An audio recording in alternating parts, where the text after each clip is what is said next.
Hong Kong, 1999. Scene shot. Sui was alive that night, neon signs glowing, people rushing through the streets, music spilling from clubs and bars. But high above the noise, hidden in a cramped apartment on Granville Road, a nightmare was unfolding. Man-yee, a 23-year-old hostess, had lived a difficult life. She had grown up in an orphanage, drifted into clubs and nightlife, and struggled to take care of her young son. To survive, she sometimes borrowed money from people she shouldn't have. One of them was Chen Man-lok, a triad member. When Fan stole his wallet after failing to pay her debt, Chen didn't go to the police. He went looking for revenge. One night, Fan was dragged from the street and taken to Chen's apartment. He didn't work alone. With him were two others, Loom, a man in his 20s, and a 14-year-old girl who followed them everywhere. They told Fan she wasn't going home until she paid what she owed. But what began as punishment soon twisted into something far worse. Days turned into weeks. Inside that apartment, where Hello Kitty posters hung on the walls and cartoon bedsheets covered the beds, Fan suffered constant abuse. She was beaten for small mistakes, forced to do chores, starved, humiliated. The men treated the apartment like their playground, and Fan like she was furniture. She became weaker with each passing day. Sometimes she begged, sometimes she stayed silent. But the door to the apartment never opened for her. After almost a month, Fan's body finally gave out.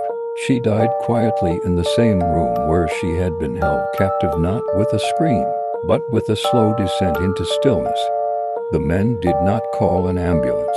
They did not report her death. Instead, they tried to erase her. In an attempt to conceal what they had done, they carried out acts so disturbing that Hong Kong police would later describe the case as one of the most horrifying crimes in the city's history. Fan Man-yee was killed, and her body was dismembered as the perpetrators attempted to destroy all evidence.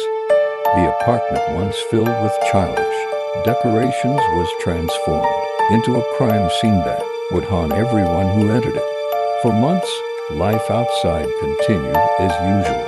Inside the apartment, everything remained silent, until the 14-year-old girl finally brought. Terrified, sleepless, and convinced she was being haunted by Fan's ghost, she walked into a police station and confessed everything. She spoke of the sleepless nights, of seeing Fan's face, of the torture, the confinement, and the death.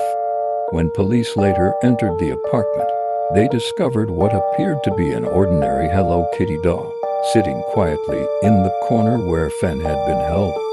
What was hidden inside stunned even seasoned investigators. Fan's skull had been concealed within the doll. In court, the two men were not convicted of murder, as the exact cause of death could not be determined. Instead, they were sentenced to life imprisonment for manslaughter and false imprisonment, with a minimum of 20 years before parole eligibility. The teenage girl, who had been involved but ultimately confessed, became the prosecution's key witness. The case became known worldwide as the Hello Kitty murder, not because of what the killers did, but because of the doll that became Fan's final resting place, a symbol meant for innocence, forever twisted into a reminder of one of Hong Kong's darkest crimes.